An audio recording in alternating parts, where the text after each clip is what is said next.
اس کے حرکات اور سکنات اور اعمال میں تبدیلیاں بہرحال نظر آتی ہیں، اور لوگ عبادت کے لیے اور اسی کے ساتھ ساتھ مال اللہ کی راہ میں خرچ کرنے کے لیے اپنے آپ کو تیار کرتے ہیں اس مہینے کے اندر، اور کیوں نہ ہو، یہ مہینہ ہے ہی اسی خصوصیت کا حامل۔ بہت سارے علماء یہ لکھتے ہیں کہ اس مہینے کا جو نام رمضان ہے وہ جو عربی کا لفظ رمضان سے آتا ہے، جس کا معنی ہوتا ہے ختم کر دینا یا مٹا دینا، مطلب یہ ایک ایسا مہینہ ہے جو گناہوں کو ختم کر سکتا ہے، ہمارے گناہوں کو ہم سے مٹا دے سکتا ہے۔ جس طرح سے آگ جلا کر چیزوں کو ختم کر دیتی ہے، یہ مہینہ بھی ختم کر دیتا ہے، جلا دیتا ہے ہمارے گناہوں کو۔ تو گویا اس مہینے کا نام خود ایک بڑا اہم میسج اور پیغام ہمیں دیتا ہے۔ تو بہرحال یہ مہینہ ہم سے قریب ہے، لوگ اس کی تیاریاں کر رہے ہیں، لیکن ایک بڑی افسوس کی بات ہے، امت مسلمہ کی ایک بڑی اکثریت ایسی ہے، میں نہیں کہہ رہا ہوں کہ سارے لوگ، لیکن ایک بڑی اکثریت ایسی ہے جو اس مہینے کے فضائل کے تعلق سے بالکل ناواقف ہے، اور جس کا نتیجہ یہ ہوتا ہے کہ جب یہ مہینہ آ بھی جاتا ہے، رمضان کا مہینہ آ گیا، کچھ تو بھی اب تھوڑا سا روٹین ہٹ کر کرنا ہے، بس اتنا سمجھ میں آتا ہے، لیکن اس سے ہٹ کر اس کی ایکچوئل فضیلت کیا ہے، کیا فائدے اس مہینے سے ہم اٹھا سکتے ہیں، وہ ہم نہیں سیکھنا چاہتے یا وہ ہم نہیں جانتے ہیں، جس کے نتیجے میں ہوتا یہ کہ مہینہ سال در سال ہماری زندگیوں میں آتا ہے، مطلب ہر سال یہ ایک مہینہ آتا ہے اور آ کر بس یوں ہی چلا جاتا ہے، اور نہ اعمال میں کوئی تبدیلی نظر آتی ہے، نہ زندگیوں میں کوئی تبدیلی نظر آتی ہے۔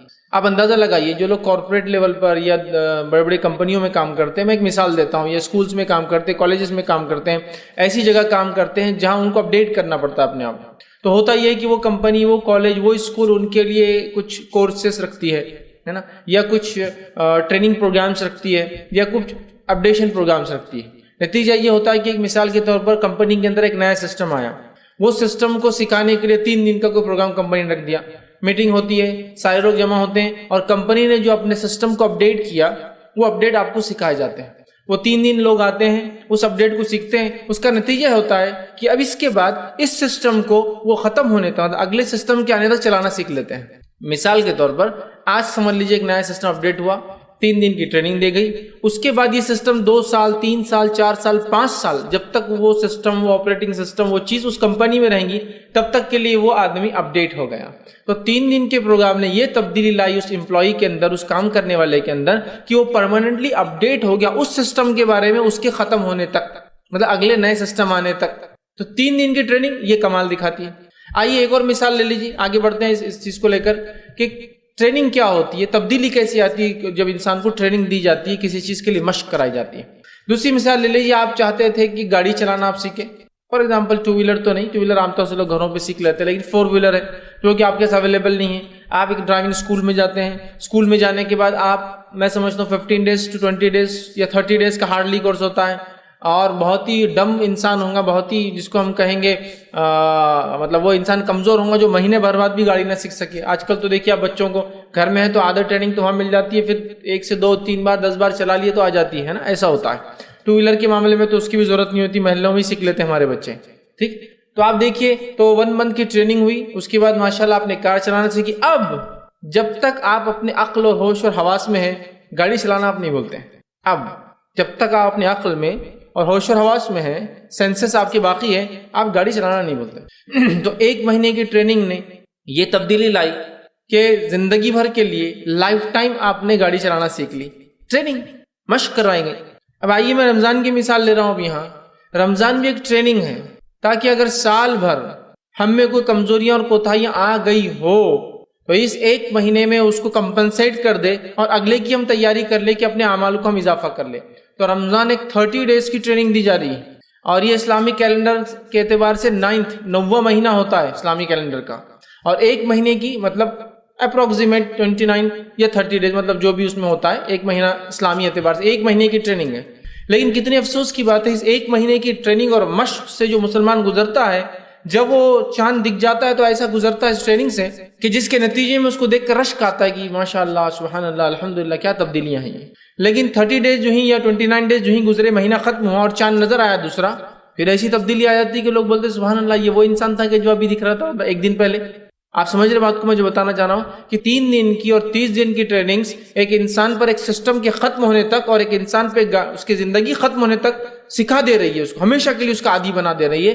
تو کیوں یہ 30 days کی ٹریننگ یا ایک 1 month کی ہماری اسلامک ٹریننگ جو ہم کو رمضان میں ملی، وہ ٹریننگ کا اثر 1 دن میں کیسے ختم ہو جاتا ہے؟ یہ تعجب اور امیزنگ چیز ہے۔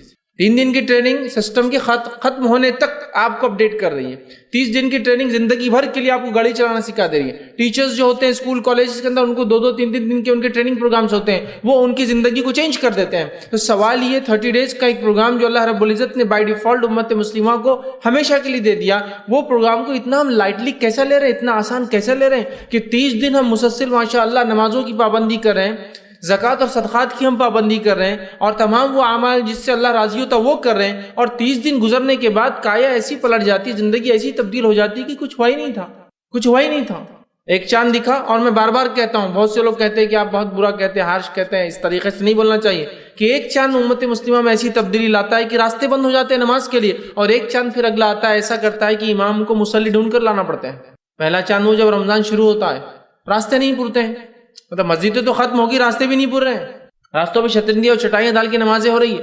اور پھر ایک چاند پھر نکلتا ہے جو عید لاتا ہے، ٹریننگ کے خاتمے کا اعلان کرتا ہے کہ اب آپ تیار ہو، آپ نے تقویٰ اختیار کیا، آپ نے ذکر کو اختیار کیا، آپ نے خرچ کرنے کی عادت ڈالی، آپ نے اپنی نظروں پہ کنٹرول رکھا، آپ نے اپنے حلیوں کو سدھار لیا تھا، آپ نے اپنے اعمال اور افعال کو سدھار لیا تھا، آپ نے اپنے معاملات کو سدھار لیا تھا. پھر کیوں ایسا ہوا کہ وہ چاند دیکھتے ہی جب 31واں دن، اگر 31 کا اگر مہینہ تھا اور اگر 29 کا 30واں دن نکلا، ایک ایسی تبدیلی آئی کہ جیسے کہ ایک چاند مطلب ایک رات کے بعد ایک بھولا کوئی خواب تھا جو گزر گیا. مطلب ایسی کیسی زندگی اتنا ڈائنامک چینج کے ساتھ آئے، جبکہ یہ ٹریننگ دی جا رہی ہے. اللہ رب العزت نے قرآن میں سورہ بقرہ سورہ نمبر 2 میں کیا فرمایا؟ یا ایھا الذین آمنوا کتب علیکم الصیام کما کتب علی الذین من قبلکم لعلکم تتقون. اے وہ لوگو جو ایمان لائے ہو، تم پر روزے فرض کیے گئے، تم پر روزے فرض کیے گئے، کتب علیکم الصیام کما کتب علی الذین من قبلکم. اور یہ کوئی نئی بات نہیں، صرف تم ہی نہیں ہو جن پر روزے فرض کیے گئے، تم سے پہلے کے لوگوں پر بھی ہم نے روزے فرض کیے تھے. کیوں؟ لعلکم تتقون، تاکہ تم اللہ کا ڈر اختیار کرو. تو روزوں کا مقصد ہے ٹریننگ دینا. کس چیز کی ٹریننگ دینا؟ لعلکم تتقون، اللہ کا ڈر، پاس لحاظ اختیار. اور اللہ کا تقویٰ کیا ہے؟ کہ ہمارا اس چیز کو بجا لائے جو ہمارا رب ہمیں حکم دیتا ہے، اور ہر حرام کردہ چیز سے اپنے نفس کو بچائے. یہ تقویٰ ہے، لعلکم تتقون، تاکہ تم اللہ کا ڈر پاس لحاظ اختیار کر سکو. تو خود رمضان کے روزوں کی فرضیت کا مقصد اللہ رب العزت بیان کر رہا ہے. اب اگر یہ مقصد ہی حاصل نہ ہوا، تقویٰ کوئی ایسی چیز نہیں ہے جو میں ظاہر کر کے بتا سکوں، یا میرے حلیے سے آپ کہہ سکتے کہ میں متقی ہوں، ممکن نہیں. تقوی کے اثرات ہوتے ہیں ظاہری، یہ بالکل بات طے ہے، لیکن ظاہری اثرات سے تقویٰ ہے یہ پتہ نہیں لگایا جا سکتا. اسی وجہ سے نبی اکرم صلی اللہ علیہ وسلم کی موجودگی میں منافقین بھی تھے. آپ کو بذریعہ وہی بتایا گیا یہ منافق ہے، سمجھ آپ، اس لیے کہ وہ بھی سارے صحابہ کے جیسا وہ سب کرتے تھے جو صحابہ کرتے تھے، لیکن ان کی کچھ علامتیں، کچھ نشانیاں بتائی گئی. جو کرتے تو ہے لیکن سستی سے کرتے ہیں، کرتے تو ہے دل نہیں ہوتا ہے اس میں، نماز پڑھے سستی سے پڑھ رہے ہیں، نماز پڑھے دل نہیں ہے اس کے اندر. علامتیں بتائی گئی، جان دینے کو پیچھے ہٹتے ہیں، خرچ کرنے کو پیچھے ہٹتے ہیں، مسلمانوں کو کچھ برا ہو تو خوش ہوتے ہیں، علامتیں بتائی گئی. لیکن ان کے ظاہر سے نہیں پہچانا جا سکتا تھا کہ یہ مسلمان نہیں ہے، سمجھ رہا. تو تقوی کا ایک ظاہری اثر یہ ہے کہ آؤٹر بھی چینجز آتے ہیں، لیکن آؤٹر چینجز سے ہم انر یہ نہیں کہہ سکتے کہ چینج ہو گیا. تقوی دل کی کیفیت ہے. تو رمضان کا مقصد ہے دل کی دنیا بدل دینا، لعلکم تتقون، دل کی دنیا چینج. اس لیے کہ نبی اکرم صلی اللہ علیہ وسلم نے ایک روایت میں کہا التقوی ہا ہونا، التقوی ہا ہونا، التقوی ہا ہونا. تقوی یہاں ہے، دل میں ہوتا ہے. لیکن میں یہ ہرگز نہیں کہہ رہا ہوں کہ اب آپ سب کام دل کا شروع کر دیا، بہت سارے لوگ کرتے، پردہ دل کا، ذکر دل کا، ہر چیز دل کی چل رہی ہے ان کے، نہیں. لیکن تقوی یقیناً یہاں ہے، دل میں، وہ دل کی دنیا بدل جاتی ہے. تو رمضان ہمارے دل کی دنیا کو کیا کرے؟ تبدیل کر دے. لیکن کتنی افسوس کی بات ہے، رمضان آ رہا ہے، رمضان قریب ہے، صحابہ کی تیاریاں چل رہی ہیں، رمضان آ رہا ہے. کچھ صحابہ کو اتنا شوق تھا کہ شعبان میں بھی روزے رکھنا شروع کر دیتے تھے. نبی اکرم صلی اللہ علیہ وسلم روکتے تھے آخری وقت میں کہ مت رکھا کرو، کہ ایسا نہ ہو رمضان کے روزوں میں کمزور پڑ جاؤ. کچھ صحابہ کو رمضان کی تیاری شعبان سے شروع کر دیتے، تو نبی اکرم صلی اللہ علیہ وسلم نصف شعبان کے بعد روزے رکھنے سے منع کرتے تھے کہ مت رکھا کرو ورنہ کیا ہو جائیں گا، کمزوری آ جائیں گی. وہ ٹریننگ لے رہے ہیں کہ رمضان آ رہے ہیں، ہمیں روزے رکھنا ہے، تیار ہو رہے ہیں. عمر بن خطاب روکتے تھے رضی اللہ عنہ اس لیے کہ تم کمزور نہ پڑ جاؤ، رمضان نہ چھوٹ جائے کوئی تم سے. اتنی جس کو کہیں گے ہمارے اسلاف میں جوش اور جذبہ تھا رمضان آنے سے پہلے. آج رمضان ہم پر بھی آتا ہے، ہر سال آتا ہے، لیکن ہم میں کیا جوش و جذبہ آتا ہے؟ کیا جوش و جذبہ آتا ہے رمضان آنے سے؟ بتائیے. رمضان آ گیا تو جو خیالات میرے اور آپ کے ذہن میں چل رہے ہیں نا، اللہ معاف کرے ہم کو، وہ کیا ہے معلوم؟ گھر کا رنگ بہت پرانا ہو گیا، رمضان آ رہے ہے نا. تکیے اور اس کے غلاف کتنے میلے اور پرانے ہو گئے، چینج کرنا ہے. رمضان آ گئے، رمضان آ گئے، چنے کی دال پسا کے رکھنا ہے، اس لیے کہ ابھی اس سے بہت ساری چیزیں جو بننے والی ہے بیسن کے ذریعے، وہ سب تیاری کرنا. رمضان آ گئے تو اب مغزیات اب چونکہ رمضان کے بعد اینڈ ریزلٹ کی تیاری ابھی کرنا ہے نا، مطلب عید کی تیاری، تو سیویاں کہاں سے لی جائیں گی، پلاننگ چل رہی ہے، ڈسکشنز ہو رہے ہیں، اس کے لیے کانفرنسز رکھی جا رہی ہے، گھر میں عورتیں جمع ہو رہی ہے، فون پر باتیں کر رہی ہے کہ کیا کرنا ہے، کہاں سے خریدنا ہے، یہ سب ہے۔ رمضان میں پھل اور فروٹ ہم کہاں سے لائیں گے، ہے نا۔ رمضان میں کھانے کی جو ٹائمنگ چینج ہوں گے تو ہماری غذائیات، کیلریز، جو لوگ کانشیس ہوتے ہیں کہ 2000 انٹیک ہونا چاہیے تو کیسے لی جائے، پوری پلاننگ ہو رہی ہے کہ مغرب کے بعد اتنا، عشاء کے بعد اتنا، رات میں سونے سے پہلے اتنا، رات میں پھر نیند میں اٹھ کے ایک بار اتنا، اور پھر سحر میں اتنا لیں گے، تب وہ جو دن بھر میں لیتے ہیں انٹیک وہ رات میں بھی کمپلیٹ کرنا ہے۔ یہ ساری پلاننگ چل رہی ہے۔ پھر عید کے کپڑوں کے لیے extra job, extra work, over time لوگ کر رہے ہیں، چونکہ عید کے لیے کپڑے ضروری ہے، چونکہ وہ تو واجب ہے نا کپڑے پہننا عید کے دن، اچھے اور نئے بالکل۔ باقی ساری چیزیں تو نہیں ہیں، نماز ہو ٹھیک ہے، رمضان کیسے گزرے، تقویٰ آیا نہیں آیا، لیکن کپڑے تو کم از کم، دل کی دنیا چینج مت ہو، باہری دنیا تو چینج ہونا چاہیے رمضان کے عید کے دن۔ یہ ہم لوگوں کی بالکل باٹم لائن بات کر رہا ہوں، تیاری ہو سکتا ہے ویسٹرن کلچر میں بیسن ویسن کا تصور نہیں ہے تو وہ کچھ اور کرتے ہوں گے، وہ اپنے طور سے ڈیفائن کر لے کیا ہے، لیکن یہ ساری ہے ہماری تیاریاں رمضان کی۔ اور اسلاف صحابہ تابعین رمضان آ رہے ہیں، ایکسٹرا روزے رکھ رہے ہیں، پہلے سے تیاری۔ رمضان آنے والے ہیں، زکوٰۃ اور صدقات کی تیاری۔ رمضان آنے والے ہیں تو اللہ کے ذکر میں اضافہ کیسا کیا، تیاری۔ رمضان آنے والے تو راتوں کی نماز کا اہتمام کیسا ہوگا، اس کی تیاری ہے۔ یہ ساری ان کی تیاریاں ہیں۔ تلاوت قرآن کا اضافہ کیسے ہو، آلریڈی وہ لوگ، کچھ صحابہ کا حال یہ ہے کہ جلدی قرآن ختم کر دے رہے ہیں، نبی اکرم صلی اللہ علیہ وسلم کہہ رہے ہیں نہیں، کم از کم 3 دن میں کرو، فل اسٹاپ لگا رہے ہیں ان کو، مطلب اتنا جوش، یعنی کم از کم 3 دن، اگر 3 دن سے کم میں کسی نے ختم کیا تو اس نے قرآن کا حق نہیں ادا کیا۔ تو پھر صحابہ مطلب وہ اس سے کم میں کر رہے تھے تو اس کو بڑھایا گیا، لمٹ کو ایکسٹینڈ کیا گیا، نہیں اتنے کم میں نہیں کرنا چاہیے، اندازہ لگائیے کیا جوش تھا۔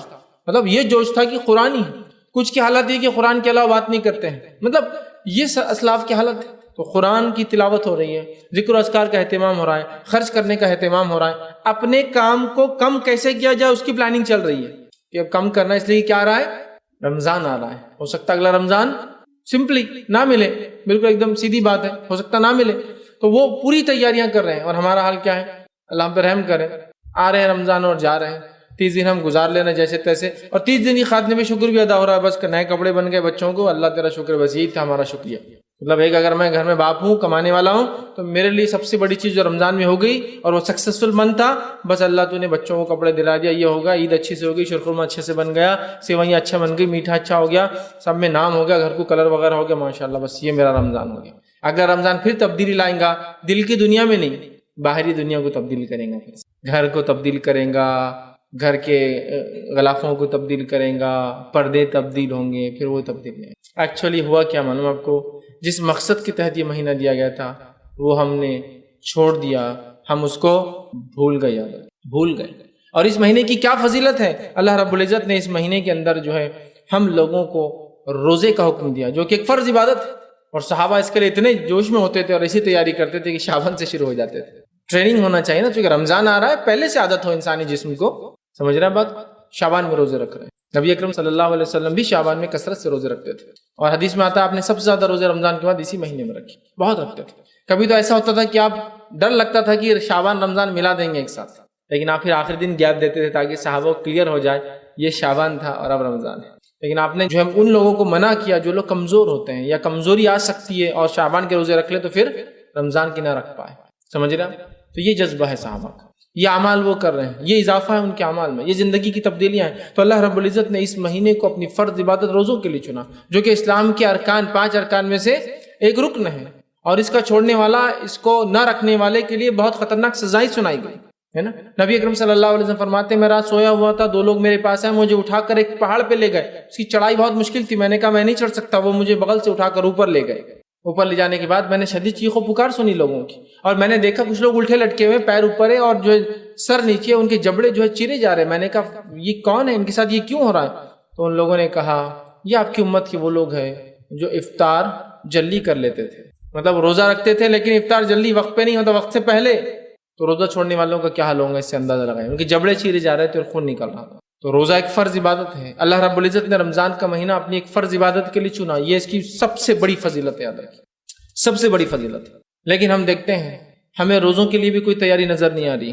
صحابہ کو تو یہ معمول تھا، اسلاف کا تو یہ حال تھا کہ اپنے چھوٹے چھوٹے بچوں کو روزہ رکھاتے تھے، اس نیت سے کہ وہ ٹرینڈ ہو جائے، اس لیے کہ ایک انسان بالغ ہو جائے تو نماز اور روزہ اس پہ فرض ہو جاتا ہے، لیکن کیا آپ امید کرتے ہیں ایک بچہ اگر بالغ ہو تو وہ اپنے بالغ ہونے کے اسی سال پورے 30 روزے رکھ پائیں گا، یا وہ بچی؟ جب تک کہ اس کو پری پلان ٹریننگ نہ ہو کہ مثال کے طور پر اگر بچہ جو ہے 10ویں سال سے بالغ ہوتا ہے اور وہاں سے اس پہ روزے فرض ہوتے ہیں، تو پھر اس کو کیا ٹریننگ دی گئی کہ 7ویں سال اس نے 2 4 5 روزے رکھے، 8ویں سال اس نے 8 9 10 روزے رکھے، اور اس کے بعد 9ویں سال 15 ایک رکھے، تو پھر اس کو جب وہ 10ویں سال بالغ ہوا تو وہ پورے روزے رکھ سکتا ہے۔ ورنہ ممکن نہیں ہے کہ اچانک ایک سال آئے اور وہ کہے اب تم بالغ ہو گئے اور کل سے پورے روزے فرض ہیں، امپاسبل ہو جائیں گے، ہارڈلی پاسبل ہے۔ سمجھ رہے ہیں بات کو؟ پھر ہمارے پاس ہوتا ہے بچہ بالغ ہونے کے بعد ٹریننگ شروع کرتا ہے 2 4 سال، اور 14 15 سال کا ہونے تک پھر شروع کرتا ہے پورے روزے رکھنا، اور اس میں عادت ہوئی اور اگر نہ ہوئی تو پھر تو گیا وہ بڑا ہوا۔ عادت ہوئی تھی اور نہیں ہو سکی تو بس پھر والدین کو بس افسوس ہوگا، اس کو بھی افسوس ہوگا، اور اپنی زندگی چلتے رہیں گی اس کی روٹین۔ یاد رکھیے وہ ٹریننگ دلاتے تھے اپنے بچوں کو، ہم ٹریننگ لے رہے ہیں اپنے آپ کو، بچوں کو دلا رہے ہیں اس کی، وہ شوق ان میں جگا رہے ہیں کہ ہمارے بچے رمضان آئے تو روزے کے لیے خود ہم سے کہیں کہ ہمیں بھی روزہ رکھنا ہے۔ ہمارے بچوں کو پکڑ کے ہم بڑے بڑے روزے رکھو تو بولتا نہیں میرے سے نہیں ہوتا، کیونکہ ماحول نظر نہیں آتا ہے اس کو، وہ اہمیت نظر نہیں آ رہی ہے۔ جیسے عید کے کپڑوں کے لیے ڈسکشن چل رہے ہیں، بات چیت ہو رہی ہے، روزوں کے لیے کبھی کوئی چیز وہ سن نہیں رہا اس کی اہمیت کے بارے میں، کیسے رکھنا ہے، نہیں رکھ پائے تو اس کے لیے کیا کرنا چاہیے، نظر نہیں آ رہا اس کو۔ اور بچے اسی چیز کو اہمیت دیتے، یاد رکھیے، جو اپنے گھر کے ماحول میں یا اپنے سماج میں لوگوں کو اہمیت دیتے ہوئے دیکھتے ہیں۔ سمجھے آپ بات کو؟ اسی لیے ہر علاقے کے بچوں کے پاس الگ الگ چیزوں کی الگ الگ اہمیت ہوتی ہے، سمجھا؟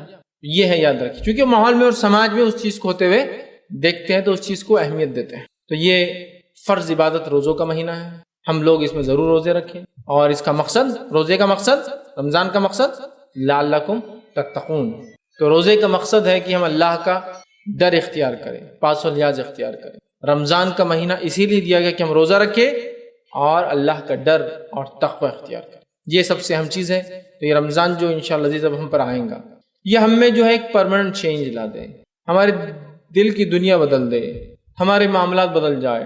ذکر و اذکار کا جو ہے ہم نے رمضان میں کیا وہ بعد رمضان بھی باقی رہے، تلاوت قرآن جو رمضان میں کی غیر رمضان بھی کنٹینیو سلسلہ چلتے رہے، روزوں کی جو عادت رمضان میں ڈالی بعد رمضان بھی شوال کے 6 اور اس کے علاوہ بھی منڈے اور تھرسڈے جو جمعرات کے روزے کے عادی بن جائے، ایام 20 جو ہے چاند کی جو ہے 13 14 اور 15 کے ہم روزے رکھنے والے بن جائیں۔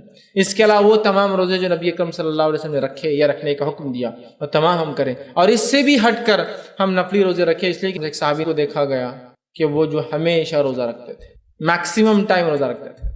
کسی نے آگے کہا اللہ کے رسول کچھ لوگ روز ہی روزہ رکھ رہے ہیں، تو نبی اکرم صلی اللہ علیہ وسلم نے فرمایا سب سے بہترین روزہ داؤد علیہ السلام کا روزہ ہے، وہ ایک دن روزہ رکھتے اور ایک دن افطار کرتے، الٹرنیٹ ڈے روزہ رکھتے تھے داؤد علیہ السلام، ایک دن رکھتے ایک دن نہیں رکھتے۔ تو جب وہ صحابہ تک خبر پہنچی تو انہوں نے پھر ایک دن رکھنا شروع کیا اور ایک دن چھوڑنا، ورنہ پورا ہی رکھ رہے تھے کنٹینیوسلی۔ تو یہ شغف، یہ دھن اور یہ جذبہ جاگ گیا تھا، لیکن بڑی افسوس کی بات ہے یہ چینجز ہم میں نہیں آ رہے۔ اور رمضان ایک ایسا اہم مہینہ ہے کہ نبی اکرم صلی اللہ علیہ وسلم کے ساتھ ایک خاتون نے ارادہ کیا کہ وہ جو حج کے لیے جائیں گے لیکن نہ جا پائی کسی وجہ سے، چونکہ سواری کی کمی تھی۔ نبی اکرم صلی اللہ علیہ وسلم دریافت کیا تم آ رہی ہو حج کو؟ تو کہا نہیں میں نہیں آ سکتی ہوں، اس لیے کہ اونٹ 2 ہی ہے، ایک کھیتی باڑی کے لیے ایک پانی کے لیے لگتا ہے، تو میں اگر سفر پہ آ جاؤں گی آپ کے ساتھ حج کے یا چلوں گی تو پھر اونٹ کو مطلب سواری کا کیا ہوگا، گھر بار کیسے چلیں گا؟ تو نبی اکرم صلی اللہ علیہ وسلم فرمایا تو پھر تم رمضان میں عمرہ کر لینا، اس لیے کہ رمضان میں کیا گیا عمرے کا ثواب حج کے برابر ہے۔ دیکھیے کتنا افضل مہینہ ہے کہ اس مہینے کی گیا ایک نفلی عمل عمرہ، یہ حج اصغر ہے، چھوٹا حج ہے، اور حج اکبر ہوتا ہے، تو یہ بھی کیا گیا حج اصغر عمرہ حج کے حج اکبر کے برابر ثواب، لیکن اس سے حج ساقط آپ سے ہٹ نہیں جائیں گا، وہ اپنی جگہ باقی ہے، لیکن ثواب درجے کے اعتبار سے، اہمیت کے اعتبار سے، ریوارڈز جو ملنے والے ہیں وہ اس کے برابر ہیں۔ سمجھ رہے ہیں بات؟ تو آپ اندازہ لگائیے مہینے کی کیا فضیلت ہے کہ عمرہ جیسا عمل، تو جو عمرے کو جا سکتا ہے، اللہ نے مال دولت صلاحیت طاقت توانائی دی ہے، آج کل تو بہت زیادہ سہولتیں اور آسانیاں ہو چکی ہے سفر کی، میں سمجھتا ہوں، اور قیمتیں بھی جو بہت کم اس میں ہو جاتا ہے، الحمدللہ جو فائدہ اٹھا سکتا ہے فائدہ اٹھا لے، ہے نا؟ اس لیے کہ ہم نہیں جانتے کب زندگی کی حالت تبدیل ہو جائے، کب ہمارے ملک کی حالت تبدیل ہو جائے، کب وہ ملک کی حالت تبدیل ہو جائے جس کے اندر وہ چیز ہے۔ آج ساری سہولتیں ہیں، بینیفٹ اٹھا لیجیے، فائدہ لے لیجیے، ہو سکتا ہے کل سب کچھ ہو صحت ساتھ نہ دے، سب کچھ صحیح ہو مال ختم ہو جائے کہ اب جا نہیں سکتا ہوں، سمجھ رہا؟ تو کرنا چاہیے حج کو جائے انسان، خیر حج کو نہیں جا سکتا ہے، حالات نہیں ہے یہ حج چونکہ کافی اس میں پیسہ لگتا ہے، تو عمرہ تو جا سکتا ہے، عمرہ کرے کم از کم رمضان میں۔ اسی طرح جو ہے کوشش کرنا چاہیے کہ رمضان کے مہینے میں اعمال صالحہ میں اضافہ کریں۔ اب جو بھی آپ کرتے ہیں نیک اعمال میں اضافہ، کیا کیا نیکیاں ہو سکتی ہے اس کی کوئی فہرست نہیں بنائی جا سکتی، ظاہر سی بات ہے۔ تو اعمال صالح کے اندر اضافہ کرے، یاد رکھیے، بالخصوص ذکر و اذکار کا اہتمام کرے اعمال صالح میں، بالخصوص نمازوں میں اضافہ کریں، مطلب فرض کے علاوہ، بالخصوص قیام اللیل کا ہم اہتمام کریں، ہے نا، اعمال صالح میں، بالخصوص زکوٰۃ تو اگر آپ رمضان میں دیتے ہیں ٹھیک ہے، لیکن اس کے علاوہ صدقات میں اضافہ کریں، ہے نا، بالخصوص آپ صلہ رحمی میں جو ہے اضافہ کریں۔ یہ مہینہ ہے صلہ رحمی کا کہ ہم لوگوں کو افطار یا ہمارے غریب رشتہ داروں کو افطار اور سحر کا نظم کرائیں، ہے نا، یہ ساری چیزیں بہرحال اگر ہم پلان کریں تو سب کچھ ہو سکتا ہے، یاد رکھیں۔ ہم لوگ سوچتے نہیں، یاد رکھیں، اگر ہم سوچیں گے نا سب کچھ ہو سکتا ہے، اور جب ہم نہیں سوچتے ہیں نا تو کچھ بھی نہیں ہو سکتا، یاد رکھیں۔ جب ہم سوچ لیں یہ نہیں ہو سکتا تو نہیں ہو سکتا، سب سے پہلے اپنے ذہن کو بدل لیے یہ ہو سکتا ہے، تو پھر سب کچھ ہو سکتا ہے، یاد رکھیں۔ تو اللہ تعالیٰ پھر مدد کریں گا نا۔ جب آپ سوچ کے بیٹھ کے کچھ نہیں ہو سکتا تو پھر آتی ہوئی بھی اللہ کی مدد آپ کو نظر نہیں آتی، کرنے کا جذبہ رکھیے، سب کچھ ہو سکتا ہے، یاد رکھیے۔ آپ بولیں گے یار میں خود برڈن میں ہوں، مصیبت میں ہوں، دوسروں کو کیا کھلاؤں گا؟ صحابہ کی آپ زندگی دیکھیں، دوسروں کو کھلاتے تھے تو اللہ اتنا دیتا تھا جس کی کوئی انتہا نہیں۔ ہم لوگ کیا سمجھتے ہیں جمع کرنے سے چیز بڑھتی ہے، یاد رکھیے چیز خرچ کرنے سے بڑھتی ہے، یہ پریکٹیکل اصول ہے۔ معلوم آپ نے کار لی اور کبھی نہیں چلاتے اس کو، بہت دن چلتی، کیوں کار 15 سال کے بدلے اس کی لائف 30 ایئرس ہو جاتی۔ آپ کو معلوم سال بھر بعد وہ کھڑی گاڑی، اس کے ٹائر بھی انجن بھی خراب ہو جائیں گا اور پھینکنے کے لائق ہو جائے گا، لیکن چلتی ہوئی گاڑیاں 15 سال کے بعد بھی مینٹین رہتی ہے، اور آپ بولتے ہیں اس کو ری پاسنگ کرانا پڑے گا۔ 15 ایئر جنرلی انڈیا میں 2 ویلرز 4 ویلرز کی لائف مانی جاتی ہے، ٹھیک ہے، ویسٹرن کنٹریز میں وہ کم ہوتی ہے، 7 سال 5 سال ہوتی ہے، بہرحال تو 15 سال تو آپ چل رہا تو چلتی ہوئی چیز بڑھتی ہے، یاد رکھیے، فائدہ دیتی ہے، اس بات کو آپ نوٹ کر لیں۔ تو آپ جب خرچ کریں گے تو آپ کے ساتھ آتا بھی ہے، ہم سمجھتے نہیں جمع کرنے سے آتا نہیں، خرچ کرنے سے آتا۔ صحابہ کی زندگی اس کی جیتی جاگتی مثال۔ تو اعمال صالحہ، نیک اعمال جو بھی آپ کرتے ہیں رمضان میں، اس میں کیا کیجئے، اضافہ کیجئے، تاکہ جب آپ ایک لمٹ تک جا کر آئیں گے تو غیر رمضان ایک سرٹن لمٹ تک پھر پہنچ جائیں گے۔ ایک انسان سمجھ لیجئے 1 مہینہ مشقت کر کے 100 تک جا رہا ہے کسی کام میں، تو غیر رمضان کم از کم امید ہے 50 تو پہنچے گا، تو اس میں خوب اضافہ کیجیے اعمال صالحہ میں۔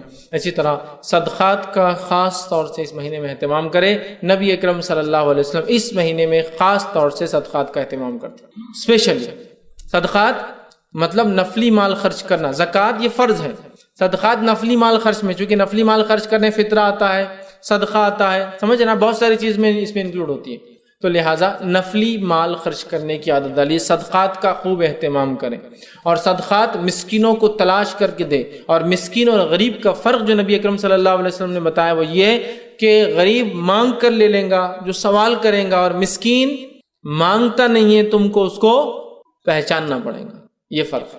غریب کیا کریں گا، سوال کریں گا، اور مجبوری میں سوال کرنا بھی جائز، حرام نہیں، مجبوری میں۔ غریب مانگیں گا آپ سے، مسکین مانگے گا نہیں، اور غریب کو روپیہ 2 روپیے دینے سے اس کا کام چل جائے گا، مسکین کا کام اس سے نہیں چلتا ہے۔ مسکین آپ کا دوست بھی ہو سکتا ہے جو روز ساتھ رہتا ہے، لیکن اس کے گھر کی حالت یہ ہے کہ اس کی والدہ گلی گلی کام کرتی ہے، اس کی والد بیچارے چھوٹا موٹا کچھ کام کرتے، تو وہ مسکین ہے۔ بولیں گا تھوڑی آ کر کہ مجھے دیجیے، مسکین بولیں گا نہیں، آپ کو ڈیٹیکٹ کرنا ہے کہ یہ مسکین دکھ رہا ہے، اس کو دینا چاہیے، یہ آپ تحفتاً اس کو دے دیں۔ تو مسکین اور غریب کا ہی فرق۔ تو صدقات کریں، کوشش کریں کہ غریبوں کو بھی دے، لیکن خاص طور سے مسکینوں کا ضرور خیال رکھیں۔ یہ آپ سے مانگیں گے نہیں، آ کے لقمہ 2 لقمے نہیں مانگیں گے، اس سے ان کا کام میں نہیں بنے گا، ان کو تلاش کریں۔ آپ لوگوں کے حالات سے، چہروں سے، کپڑوں کے احوال سے، گاڑی کی کنڈیشن سے معلوم کر سکتے ہیں حالات کیا چل رہے ہیں، مدد کیجیے، مدد کیجیے۔ اب کوئی کہے کہ میں خود مسکین ہوں، دوسروں کی کیا مدد کرے، ٹھیک ہے، تو یاد رکھیے آپ کوشش تو کریں، جو آپ کر سکتے ہیں دوسروں کی وہ کوشش کریں گا، اور ایک سماج بن جائیں گا، یاد رکھیے، جو دینے والا سماج ہو جائے گا، جو دینے والا، معلوم آپ کو، دینے والا۔ صحابہ کے تعلق سے اور اس کے بعد کے اسلاف کے مدینے کے ماحول کے تعلق سے کچھ روایتیں ایسی ملتی ہے تاریخی کہ کوئی کسی کے گھر میں اگر کھانے کو کوئی چیز دیتا، سمجھے آپ، تو وہ بازو والے کو شفٹ کر دیتا کہ وہ زیادہ مستحق ہے میرے سے کہ میں کھاؤں، وہ اس کو شفٹ کرتا، حتیٰ کہ وہ چیز پورے محلے میں گھوم کر اس پہلے شخص کے پاس آتی جو اس کو جس نے اس کو دیا تھا، کیونکہ ہر فرد کیا بول رہا، نہیں وہ میرے سے زیادہ مستحق ہے، اس کو دے دو، تو وہ ٹرانسفر یہاں سے ہو رہی بازو والے گھر، بازو والا کیا بول رہا، نہیں میرے سے زیادہ مستحق وہ بازو والا ہے، وہ وہاں سے ٹرانسفر اس کے گھر، ایسا پورا جا کر وہ چیز واپس اسی کے پاس آتی جو دے رہا ہے۔ ایک واقعہ آتا ہے کہ ایک شخص بغداد سے نکلا، اس کی والد نے نیت کی تھی کہ مدینے کے سب سے غریب انسان کو جا کر 10,000 درہم تم صدقہ کر دینا، 10,000 چاندی کے سکے صدقہ کر دینا۔ وہ شخص وہاں سے نکلے اور پہنچے مدینہ۔ جب مدینہ پہنچے تو مدینہ پہنچنے کے بعد ارادہ کیا کہ جو والد نے نیت کی تھی 10,000 دینار سب سے غریب انسان کو، کسی نے کہا بھائی غریب انسان کہاں ملے ہیں، کسی نے کہا وہاں ڈھونڈتے ڈھونڈتے پہنچ گئے. اب جو سب سے غریب گھر پہ گئے دستک دی اور کہا کہ میرے والد نے نیت کی تھی کہ مدینے کے سب سے غریب انسان کو 10,000 درہم میں دوں، تو آپ کے بارے میں پتہ چلا آپ سب سے غریب ہیں، یہ لیجیے آپ کے لیے 10,000 درہم. تو کیا کیا انہوں نے؟ میں ہوتا تو کیا کرتا؟ یہ جنرس آفر میں جانے دیتا کبھی کوئی آگے 10,000 روپے مجھے دے رہا ہے؟ نہیں جانے دیتا. وہ کیا بولتا ہے معلوم شخص جس سے گھر پہنچے، کیا آپ غلط گھر آ گئے، میرا پڑوسی میرے سے زیادہ غریب ہے تو لہٰذا وہ ڈیزرو کرتا، چونکہ آپ کی نیت تھی سب سے غریب انسان کو دینا. وہ شخص وہاں سے بازو والے کے پاس جاتے ہیں اور کہتے ہیں کہ یہ 10,000 درہم جو ہے آپ کے لیے ہے، اس لیے کہ میرے والد نے یہ نظر مانگی تھی. تو انہوں نے کہا کیا آپ میرے بازو والوں کے پاس گئے؟ اس لیے کہ آپ غلط جگہ آ گئے، میرے سے زیادہ غریب میرا پڑوسی ہے. تو انہوں نے کہا میں بازو گیا تھا، اور انہوں نے کہا کہ ان سے زیادہ غریب آپ. تو یہ شخص نے کہا اگر انہوں نے ایسا کہا تو ایک کام کیجئے، پھر ہم دونوں اس کا مطلب برابر ہے، کیونکہ وہ بول رہے ہیں میں ہوں اور میں بول رہا ہوں وہ ہے، تو دونوں برابر ہے. آپ تقسیم کیجئے 5,000 درہم دونوں میں تقسیم کر دیے گا، اس لیے کہ دونوں سب سے غریب تھے. اب وہ سماج دیکھیے آپ، صدقات اتنا کر رہے ہیں کہ لینے کے لیے کوئی تیار نہیں. ہر آدمی دینے کی جذبہ رکھتا ہے، جیسے آج ہم میں ہر آدمی لینے کا جذبہ رکھتا ہے نا، اس زمانے میں ہر آدمی دینے کا جذبہ رکھتا تھا. دینے کے جذبے کی وجہ سے اللہ نے برکتیں بھی اتنی دی تھی ان کی زندگیوں میں، یاد رکھیے. اور دینے کے جذبے کی بنیاد پر اللہ نے برکتیں بھی رکھی تھی زندگیوں میں. آج دینے کا جذبہ نہیں ہے تو زندگیوں کی برکتیں بھی ہماری چھینتی ہوئی ختم ہوتی ہوئی نظر آتی ہے. یاد رکھیے. آپ دیکھیے پہلے زمانے میں روپیے پیسے کی بڑی قلت اور کمی تھی، لیکن آپ زندگیوں کے اعتبار سے دیکھیں اور جو کام انہوں نے کیا بہت آگے تھا. ایک انسان ہے، ایک آدمی کماتا ہے ان دا سینس کیش، باقی سارے مشقت کرتے جو کیش نہیں ملتا ہے. کھیتی کا نہ جائے خود کھا لیا، کیش نہیں ملتا. ایک آدھ آدمی تھا جس کو کیش ملتا تھا، ملازمت کر رہا ہے، فلاں اس میں ہے، گورنمنٹ آفس میں ہے، نواب کے دربار میں ہے، ایسا تھا. ایک آدھ کو کیش آتا تھا، لیکن پورا خاندان اور پوری فیملی چل رہی ہے اس میں. آج حالت یہ کہ سب کو کیش آ رہا ہے ہر طرف سے، لیکن حالت یہ کہ سب کو آنے کے بعد بھی پڑتا کسی کو بھی نہیں ہے، کیونکہ دینے کا مزاج نہیں ہے. تو فرق صدقات کا اہتمام نبی اکرم صلی اللہ علیہ وسلم صحابہ دیا کرتے تھے. توبہ اور استغفار کی کثرت بہت ضروری ہے اس مہینے میں، اس لیے کہ توبہ اور استغفار نبی اکرم صلی اللہ علیہ وسلم اس مہینے میں کثرت سے کرتے تھے. اس لیے کہ مہینہ ذکر و اذکار کا ہے، ذکر و اذکار میں توبہ استغفار بھی شامل ہے، چونکہ بھی ذکر ایک قسم کا جو اپنی معافی کے لیے انسان جو گناہ وہ کرتا ہے یا کالے جو جرم اس نے کی ہے یا جو معصیت اس نے کر کے جو اپنے دل کو کالا کیا ہے وہ اس سے دھوتا ہے. توبہ اور استغفار کی کثرت کر جس مہینے میں جتنا کثرت سے ہو سکتا ہے اتنا کثرت سے کیجیے، دن اور رات، اور بالخصوص روزے کی حالت میں، اس لیے کہ روزے کی حالت میں جب روزدار دعا مانگتا ہے اور بالخصوص افطار کے وقت، روزہ ختم کرنے کے وقت، تو اللہ اس دعا کو رد نہیں کرتا. تو توبہ اور استغفار اپنے لیے، اور استغفار کے تعلق سے اہل سنت والجماعت کا صحابہ کا یہ عقیدہ تھا کہ استغفار میت کے لیے بھی زندہ کا قبول ہوتا ہے، اور یہ بات نبی اکرم صلی اللہ علیہ وسلم کی حدیث سے ثابت ہے. تو خود کے لیے کیجیے، جو گزر چکے ان کے لیے کیجیے کہ اللہ ان کے گناہوں کو معاف کر، ان کو بخش دے، ان کی مغفرت کر، یہ ہے ان کے لیے استغفار. اپنے لیے کیجیے استغفر اللہ. استغفر اللہ کوئی خاص وہ نہیں، اتنا پڑھنا کافی آپ کا استغفر اللہ. نبی اکرم صلی اللہ علیہ وسلم ہر نماز کے بعد جو ہے ایک بار اللہ اکبر اور 3 بار استغفر اللہ، بس اتنا ہی کہتے ہیں. استغفر اللہ اتنا کیجیے. 70 سے 100 مرتبہ آپ صلی اللہ علیہ وسلم کہتے ہیں، کرتے تھے. حدیث میں آتا ہے، روایت میں آتا ہے، ایک میں 70 اور ایک میں توبہ استغفار کے لفظ 100 مرتبہ آتے ہیں. تو کچھ علماء لکھتے ہیں چونکہ 100 مرتبہ یاد نہ تو ہر نماز کے بعد 5 بار پڑھ لے، 100 ہو جاتے ہیں شام تک. لیکن نماز کے بعد 20 بار استغفار پڑھنا سنت سے ثابت نہیں ہے. 100 کی کوانٹٹی کو کمپلیٹ کرنے کے لیے بتا رہا ہوں. یاد نہیں ہے تو چلو فجر کے بعد 20 بار پڑھ لیا تو زیادہ ہی پڑھیے آپ. 100 بار آپ سے تو 70 سے 100 بار کرتے تھے تاکہ امت کو بتائے نبی اکرم صلی اللہ علیہ وسلم کے کوئی گناہ نہیں تھے، پھر بھی آپ کرتے تھے، ہمیں سکھانے کے لیے کہ دیکھو میں نبی ہونے کے باوجود کرتا ہوں تو تم کیوں نہیں کر سکتے. ٹھیک ہے، تو توبہ استغفار میں جو ہم اضافہ کریں. اسی طرح جو تلاوت قرآن، چونکہ یہ مہینے کا تعلق بڑا گہرا قرآن سے ہے. شہر رمضان الذی انزل فیہ القرآن، اللہ قرآن میں فرماتا ہے سورہ بقرہ سورہ نمبر 2 آیت نمبر 185، رمضان و مہینہ جس میں قرآن نازل ہوا، انزل فیہ القرآن ھدی للناس، یہ انسانیت کے لیے ہدایت ہے. تو قرآن کا مہینہ، تو شہر رمضان شہر القرآن، رمضان کا مہینہ قرآن کا مہینہ ہے. ایسا بالکل دونوں چپکے ہوئے ایک دوسرے سے الگ نہیں ہو سکتے. رمضان کا مہینہ درحقیقت قرآن کا مہینہ ہے. قرآن کی تلاوت میں کثرت. نبی اکرم صلی اللہ علیہ وسلم اس مہینے کے اندر 2 بار قرآن جو ہے پڑھا کرتے تھے. مطلب ایک بار پڑھتے جبرائیل علیہ السلام کو سناتے اور ایک بار جبرائیل علیہ السلام آپ کو سناتے ایک دوسرے کو. اور آخری وقت آپ نے 2 بار پڑھ کر سنا جبرائیل علیہ السلام کو آخری قرآن، مطلب اس کے بعد اس سال آپ کا انتقال ہو گیا. کثرت سے قرآن رمضان کے مہینے میں. اور نبی اکرم صلی اللہ علیہ وسلم پورا قرآن جتنا آپ پہ اترا ہوتا اتنا پورا ختم کرتے رمضان میں. گویا رمضان ایک طرح سے پورے قرآن کا وہ ہوتا، ریویژن ہوتا جو سال بھر اترا تھا. چونکہ آپ کی وفات سے پہلے تک قرآن اترتا رہا نا، تو ہر سال جتنا تھا قرآن اتنا پورا پڑھا جاتا رمضان میں. ہم لوگ بھی کوشش کریں. اور اسی لیے قرآن کو 30 پاروں میں بانٹا گیا. یہ 30 پارے آپ کے زمانے میں نہیں تھے، یاد رکھیے، جو ہم لوگ مارکنگ کرتے ہیں وہ ہم نے بعد میں بنائے تاکہ 30 ڈیز میں قرآن ختم ہو. منزلیں بنائی گئی تاکہ 7 ڈیز، 7 منزلیں نا، 7 دن میں ختم ہونا. سمجھ رہے آپ؟ 30 دن میں ختم ہونا. تو قرآن کو ختم کرنے کی ہم کوشش کریں اور خود پڑھیں. نماز کی شکل میں بالکل ہو سکتا ہے، لیکن خود بھی پڑھنے کی کوشش کرے کہ لے کر مصحف جو ہے اس کو ریڈ کرے، اس کو پڑھے. اس لیے کہ قرآن کا اس مہینے سے گہرا تعلق ہے، اور اللہ رب العزت نے اسی مہینے کو شرف دیا اپنے 12 مہینوں میں سے کہ اس مہینے میں اس قرآن کو جو ہے وہ نازل کریں. اسی طرح اس مہینے کی بڑی فضیلت وہ ہے لیلۃ القدر. بڑی فضیلت ہے، یاد رکھیں اس مہینے لیلۃ القدر. اتنی بڑی فضیلت ہے کہ ابن ماجہ کی روایت ہے، نبی اکرم صلی اللہ علیہ وسلم نے لوگوں کو جمع کیا صحابہ کو رمضان سے پہلے، کہا اب تم پر ایک ایسا مہینہ آنے والا ہے جس میں ایک رات ایسی آنے والی ہے جو اہمیت کے قدر اور منزلت اور اہمیت کے اور فضیلت کے اعتبار سے اتنی اہم ہے کہ 1000 مہینوں سے افضل ہے. جس نے اس رات کو پایا اس نے تمام خیر اچھائی کو حاصل کیا، اور جس نے اس رات کو چھوڑ دیا اس نے تمام خیر کو چھوڑ دیا. اور ایک بد نصیب اور بے نصیب سے یہ رات چھین لی جاتی ہے، وہ اس کو نہیں منا پاتا ہے، چھین لی جاتی ہے. قرآن نے اسی کی گواہی دی اور کہا سورہ قدر میں انا انزلناہ فی لیلۃ القدر وما ادراک ما لیلۃ القدر لیلۃ القدر خیر من الف شہر. یہ کہا کہ ہم نے اس قرآن کو لیلۃ القدر میں نازل، انا انزلناہ فی لیلۃ القدر، لیلۃ القدر میں اس قرآن کو نازل کیا. وما ادراک ما لیلۃ القدر، اے مسلمانوں کیا چیز ہے جو تمہیں سمجھا لیلۃ القدر کیا ہے؟ لیلۃ القدر خیر من الف شہر، لیلۃ القدر 1000 مہینوں سے افضل ہے. نبی اکرم صلی اللہ علیہ وسلم فرمایا 1000 مہینوں سے افضل ہے. جو اس رات کو حاصل کر لیا تمام خیر پا لیا، اور جس سے چوک گئی سب چوک گیا. اور ایک بد نصیب یا بے نصیب سے یہ رات چھین لی جاتی ہے. تو اب ہم بد نصیب ہے، بے نصیب ہے یا نصیب والے ہیں؟ طے کر لیجیے، رمضان آ رہا ہے. اور یہ رات یاد رکھیے آخری عشرے کی طاق 5 نائٹس 5 آڈ نائٹس میں سے ایک ہے، طاق راتوں میں سے ایک ہے. تو یہ 21 رمضان بھی ہو سکتا ہے، مطلب 21 کی رات 23 بھی ہو سکتی ہے، 25 بھی ہو سکتی ہے، 27 بھی ہو سکتی ہے، اور 29 بھی ہو سکتی ہے. یقیناً 27 کے تعلق سے کچھ حدیثیں آتی ہیں کہ 27 ہے، 21 کے تعلق سے آتی ہے 21 ہے، 23 کے تعلق سے بھی آتی ہیں. تو پتہ یہ چلا 5 میں سے کوئی ایک، ورنہ ہے کچھ روایت جس میں 27 کا لفظ ہے. تو علماء کہتے ہیں ایسی جو روایت ہے جس میں مخصوص ہے کہ 27 کو ایک صحابی کو آپ صلی اللہ علیہ وسلم کہا، مخصوص ہے ایک رات نبی اکرم صلی اللہ علیہ وسلم نماز پڑھ رہے تھے، بارش بھی ہلکی ہلکی رات، مسجد نبوی جو ہے کھجور کے پتے تھے، پانی ٹپک رہا تھا، اور جہاں تھے نبی اکرم صلی اللہ علیہ وسلم نے سجدہ کیا وہاں وہ مٹی پہ پانی گرا ہوا تھا.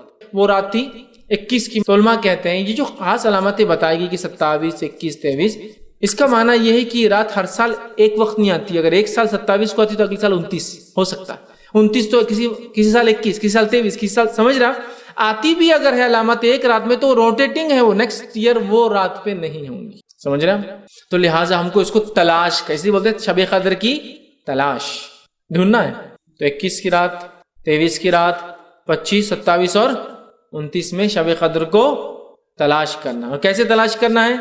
جیسے ہم آج کل تلاش کر رہے ہیں، ہے نا، آخری عشرہ شب قدر کی تلاش، 21 کی رات فلاں بازار میں، 23 کی رات فلاں بازار میں، اور 25 کی رات فلاں خریدی کے اندر، اور 27 کی رات فلاں ہوٹلوں میں، اور 29 کی رات فلاں، اور اس کے بعد ماشاءاللہ 1000 مہینوں کا ثواب حاصل. یہ ہماری پلاننگ ہے، میکسیمم جو پلاننگ ہے، اس سے ہٹ کر کچھ نہیں. اور پورا سماج، پورا ماحول ہی ہے، پورا حالات ہی ہے. اور چونکہ میں عموماً کہتا ہوں ڈپلیکیٹ نائٹس اتنی منا لی تو ریئل نائٹس، حقیقی جب راتیں آتی ہیں نا، اس کی اہمیت ختم ہو جاتی ہے. کوئی شب برات منا رہا ہے تو کوئی شب معراج منا رہا ہے، اسی کو وجود ثابت نہیں کہ اس کو منایا جائے. معراج تو ایک واقعہ ہوا، اس کو منانا ثابت نہیں، کچھ بھی نہیں. 15 شعبان کے تعلق سے کہا کہ 15 شعبان کو اللہ تعالیٰ تمام لوگوں کی مغفرت کر دیتا ہے سوائے اس شخص کے جو دل میں کینہ رکھتا ہو کسی کے لیے. لیکن منانا نہیں ہے کہ چلو سیلیبریٹ کرو اس کو. اب منانا کیا ہے؟ یہ رات ہے شب قدر، لیکن 5 ہے نا، تو کہاں چکر میں جانا اتنا لمبا، شارٹ کٹ کر کے آ گئے ادھر ہی، کیوں جائیں گے اس کے اندر؟ یہ ہے ریئل نائٹس جس کو آپ جاگ کے منائیں، ڈھونڈ کر منائیں، تلاش کر کے منائیں، پلان کر کے منائیں، چھٹی لے کر منائیں. میرا آفس سے نہیں ہوتا تو چھٹی لیجیے 5 دن، کیا جاتا ہے، لیکن اس کو منائیے، مطلب عبادت کیجیے. اور رات شروع ہوتی ہے مغرب سے لے کر طلوع آفتاب، مطلب غروب آفتاب سے لے کر طلوع آفتاب تک، مطلب سن سیٹ سے سن رائز تک پورے اس کو رات بولتے ہیں. تو کم و بیش آج ہمارے پاس رات 12 گھنٹے کی ہے، 10 گھنٹے کی ہے، کسی جگہ 5 گھنٹے کی ہے. تو آپ کو اس رات کو منانا ہے. یاد رکھیں جتنی بڑی ہے اتنا افضل ہے وہ بھی، جتنی چھوٹی وہ بھی ہے کہ انسان کم وقت میں زیادہ حاصل کر لے. سمجھ رہے ہیں بات؟ تو اس کو منانا ہے. اس کو وہ کرنا یاد رکھیں. اس کے لیے کوئی بہانہ تلاش نہیں کرنا ہے، وہ کسی بھی حال میں ہم کو اس رات کو منانا ہے، اس کے فائدہ اٹھانا ہے. اسی طرح رمضان کی ایک فضیلت قیام اللیل ہے. نبی اکرم صلی اللہ علیہ وسلم فرماتے جو رمضان کے مہینے میں قیام اللیل کرے ایمان اور احتساب کے ساتھ، اس نیت سے کہ اللہ اس کا اجر دیں گا، غفر له ما تقدم من ذنبک، اللہ پچھلے گناہ معاف کر دیتا ہے. قیام اللیل رمضان میں جو اس کو پڑھیں گا اس نیت سے کہ اللہ خالص اپنی نیت کر کے اللہ تیرے لیے کر رہا ہوں، اس کا مجھے اجر چاہیے، غفر له ما تقدم من ذنبک، پچھلے گناہ معاف. کتنی افضل مہینہ ہے کہ صرف رات میں عبادت کرے تو پچھلا معاف کروا لینا. بہت افضل مہینہ. یاد رکھیے ہر رات حدیث میں آتا ہے کہ ہر رات اللہ تعالیٰ رمضان میں لوگوں کو جہنم سے آزادی دیتا ہے. ایک روایت میں آتا ہے کہ اللہ تعالیٰ ہر افطار کے وقت لوگوں کو جہنم سے آزادی دیتا ہے. آپ بولیں گے جہنم میں کوئی گیا نہیں، ہاں گیا نہیں، لیکن وہ لوگ جو جہنم میں اعمال کر رہے تھے اس مہینے میں اچھے اعمال کر کے اپنے لیے مغفرت لکھوا لیتے ہیں. سمجھ رہے آپ؟ یہ معنی ہے اس کا. ٹھیک ہے، تو قیام اللیل کا اہتمام کریں. قیام اللیل وہ رسمی قیام اللیل نہیں، وہ قیام اللیل جو حقیقی ہو، ریئل ہو، جس میں ہم جو ہے رات میں اللہ کو راضی کرنے کے لیے قیام اللیل کریں. ٹھیک ہے، اس لیے کہ بات اس لیے کہہ رہا ہوں کہ بہت ساری جگہ قیام اللیل کا اہتمام بہت سارے علاقوں میں ہوتا ہے، جس میں مختلف قسم کے اچھے اچھے کھانے بنائے جاتے ہیں مسجدوں کے اندر. تو لوگ جا کے مسجد میں 1 بجے جا کے کونے میں سو جاتے ہیں، پھر 3-4 بجے جیسی افطار کا سحر کا ٹائم ہوا کہ اٹھ کے وہاں کھانا شروع، یا پھر قیام اللیل میں اس لیے جا رہے ہیں کہ وہاں کھانا بھی مل جاتا اپنے کو. یہ سب نہیں. ریئل یہ ہے کہ ہم اللہ کے لیے اور اس نیت سے کہ احتساب کہ اللہ مجھے اس کا اجر تو دیں گا، اس کا اجر مجھے ملے گا، اس کے پچھلے گناہ معاف ہو جاتے ہیں. اسی طرح جو ہے لیلۃ القدر میں قیام، اس کی بھی الگ فضیلت آتی ہے. حدیث میں آتا ہے جو لیلۃ القدر میں قیام کرے اس ایمان اور احتساب اس نیت سے کہ اللہ اس کا اجر دے، اس کے بھی پچھلے گناہ معاف ہو جاتے ہیں. پورے رمضان میں بھی ہو رہے ہیں، لیلۃ القدر میں بھی ہوتے ہیں. تو کوشش کریں لیلۃ القدر میں تلاوت قرآن کے ساتھ ساتھ قیام اللیل کا بھی ہم اہتمام کریں. اسی طرح رمضان کے مہینے میں اعتکاف یاد رکھیے، یہ بہت اہم عبادت ہے. نبی اکرم صلی اللہ علیہ وسلم آخری عشرہ اعتکاف کرتے. جس سال آپ کی وفات ہوئی آپ نے 20 دن 2 عشرہ اعتکاف کی. تو اعتکاف کا اہتمام کریں. اعتکاف مسجد میں ہوتا ہے، اس کی تمام تر تفصیلات میں سمجھتا ہوں میں نے جو ہے اعتکاف اہمیت، احکام اور مسائل اس میں بہرحال رکھیے. تو ہم کوشش کریں اعتکاف کریں، اور اعتکاف صرف مسجد میں ہوتا ہے، چاہے مردوں کا ہو چاہے عورتوں کا ہو، یاد رکھیے. ٹھیک ہے، اعتکاف مسجد میں ہوتا ہے، تو اعتکاف کا اہتمام کریں. اسی طرح جو ہے تقوی اختیار کریں، چونکہ اس مہینے کا مقصد یہی ہے تقوی اختیار کرنا، ٹریننگ حاصل کر کے اپنی زندگی کو چینج کرنا. تقوی اختیار کریں.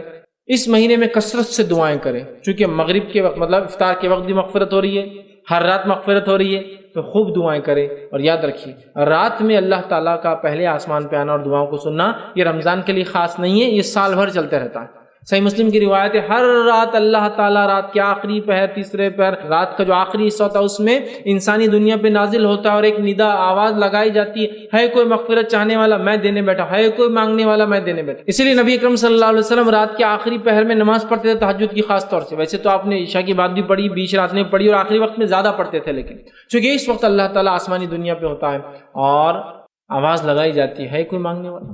بلکہ ایک روایت کے اندر جو حسن درجے کی روایت ہے جامع جو ہے ترمذی کی، اس میں تو یہ بھی ہے جو شخص رات میں اٹھ کر رات میں تہجد پڑھتا ہے اس کا ایک فائدہ ہے کہ اللہ تعالیٰ اس کی جسمانی بیماریوں کو بھی اس سے دور کر دیتا ہے، دوسرے فوائد کے ساتھ ساتھ کہ اللہ نزدیک ہوتا ہے، دعائیں سنی جاتی ہیں. دعا کثرت سے دعائیں کریں، کثرت سے دعائیں. سجدے میں دعا، نماز کا سجدہ ہی مراد، نفلی نمازیں پڑھیں سجدوں میں دعائیں کریں. کثرت سے دعا قائدوں کے اندر کریں جو ثابت ہے، اور دیگر دعائیں جو مختلف ارکان میں نبی اکرم صلی اللہ علیہ وسلم نماز میں کی. اس کے علاوہ عورتیں ہیں بھائی ٹھیک ہے، یہ تو ساری چیزیں عبادت کی، اس کے علاوہ جو ہے دعاؤں کے لیے کوئی پاکی اور ناپاکی کا بھی مسئلہ نہیں. دعا کے لیے کوئی نہیں کہ آپ کوئی مخصوص وقت نہیں ہے، کوئی پاکی اور ناپاکی نہیں، ہر حال میں دعا کر سکتے ہیں. دعاؤں کا اہتمام کریں. دعا خود اپنے آپ میں ایک عبادت ہے، دعا عبادہ، دعا عبادت. ٹھیک ہے، تو دعاؤں کا کثرت سے اہتمام کریں اپنے لیے اور دوسروں کے لیے، اور اپنے میت کے لیے جو مر چکے ہیں. بہت اچھا موقع ہے، ویسے تو کبھی بھی کر سکتے ہیں لیکن یہ خاص موقع ہے. اور حدیث کے اندر الفاظ ہیں میت انتظار کرتی ہے قبر کے اندر کہ کوئی اس کے لیے دعا کرے. اسی طرح جس طرح سے ڈوبنے والا تنکے کا سہارا لیتا ہے، میت قبر میں انتظار کرتی ہے اس کے زندہ لوگوں کے دعا کرنے کے لیے کہ کوئی دعا کرے میرے لیے. جیسا ڈوبتا ہوا انسان کا تنکے کو پکڑتا ویسے ہی انتظار کرتی ہو کہ کوئی دعا بھیجے، ان کی مغفرت کی دعا کیجیے. اپنے لیے کیجیے، دوسروں کے لیے کیجیے.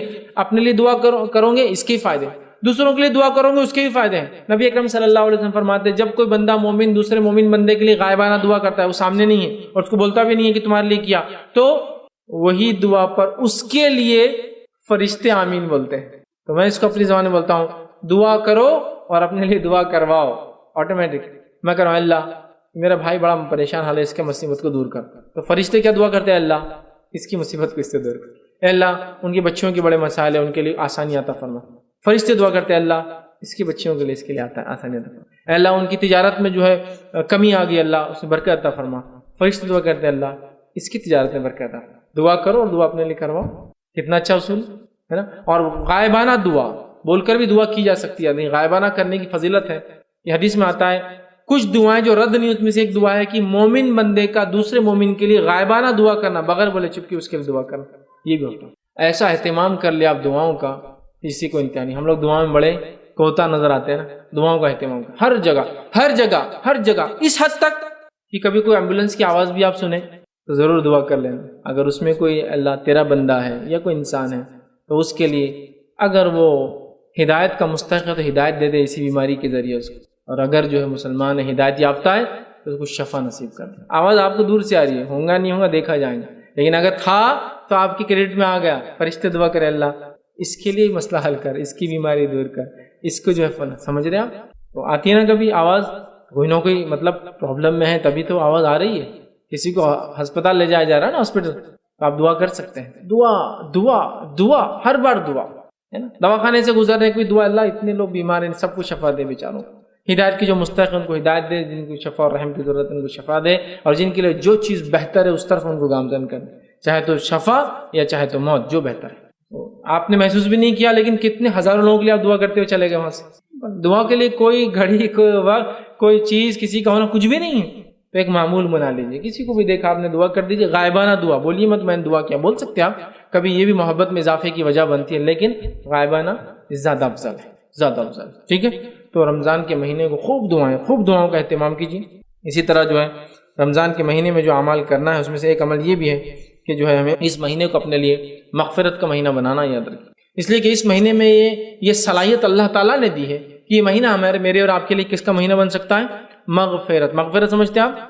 ہمارے گناہوں کی معافی کا مہینہ بن سکتا ہے۔ اس کے لیے دلیل وہ روایت ہے جس میں نبی اکرم صلی اللہ علیہ وسلم ممبر منگوایا، ممبر پہ آپ قدم بر قدم 3 ممبر کی سیڑھیاں سے چڑھے اور ہر سیڑھی پہ کہا آمین آمین اور آمین۔ صحابہ نے کہا اللہ کے رسول صلی اللہ علیہ وسلم آپ نے ایک ایسا آج عجیب عمل کیا جو اس سے پہلے ہم نے آپ کو کرتے ہوئے نہیں دیکھا، یہ کیا تھا؟ تو آپ نے فرمایا جبرائیل علیہ السلام میرے پاس آئے تھے، انہوں نے مجھ سے کہا کہ میں یہ کروں۔ جب میں نے پہلی سیڑھی پر قدم رکھا تو مجھ سے انہوں نے کہا اے محمد صلی اللہ علیہ وسلم، لعنت و ہلاکت و بربادی اس شخص کے لیے جس کو اپنی زندگی میں رمضان کا مہینہ ملے اور اس میں اللہ کو راضی کر کے اپنی مغفرت نہ کرا سکے، کہو آمین۔ تو میں نے کہا آمین۔ جب دوسری سیڑھی پہ قدم رکھا تو انہوں نے مجھ سے کہا کہ لعنت ہلاکت بربادی اس شخص کے لیے جس کو والدین میں سے دونوں یا دونوں میں سے کوئی ایک بڑھاپے کی حالت میں مل جائے اور ان کی خدمت کر کے اپنی مغفرت نہ کرا سکے، کہو آمین۔ میں نے کہا آمین۔ اور لعنت ہلاکت بربادی اس شخص کے لیے جس کے سامنے میرا نام لیا جائے اور وہ مجھ پر درود نہ بھیجے صلی اللہ علیہ وسلم، تو مجھ سے کہا گیا کہو آمین، تو میں نے کہا آمین۔ تو اندازہ لگائیے روح الامین جبرائیل علیہ الصلوۃ والسلام، ظاہر سی بات ہے وہی لے کر آتے تھے، یہ اپنے دل سے کوئی بات نہیں کہتے تھے، وہ آ کر جب کہہ رہے تو یہ اللہ کی طرف کی بات ہے، اور نبی اکرم صلی اللہ علیہ وسلم جو کہ رحمت للعالمین ہے، وہ اس بددعا پہ جو روح الامین یا جبرائیل علیہ السلام کر رہے ہیں اس بددعا پہ آمین کے الفاظ آ کر، اور نبی اپنی امت کو کبھی بھی عمومی اعتبار سے بددعا نہیں دیتے ہیں، صرف اینڈ سٹیج ہوتا ہے جب وہ بددعا دیتے ہیں، ایک دم لاسٹ۔ تو نبی اکرم صلی اللہ علیہ وسلم بددعا پہ آمین کرے، اس کا مطلب یہ ہوا یہ مہینہ بہت زیادہ امپورٹنس اہمیت کا حامل ہے، اس کو چھوڑنے والا، ضائع کرنے والا، برباد کرنے والا نبی کی بددعا کا مستحق ہے، جو کہ رحمت للعالمین ہے، سارے عالم کے لیے رحمت ہے، مطلب جو کچھ وجود میں ہے سب کے لیے نبی اکرم صلی اللہ علیہ وسلم رحمت ہے۔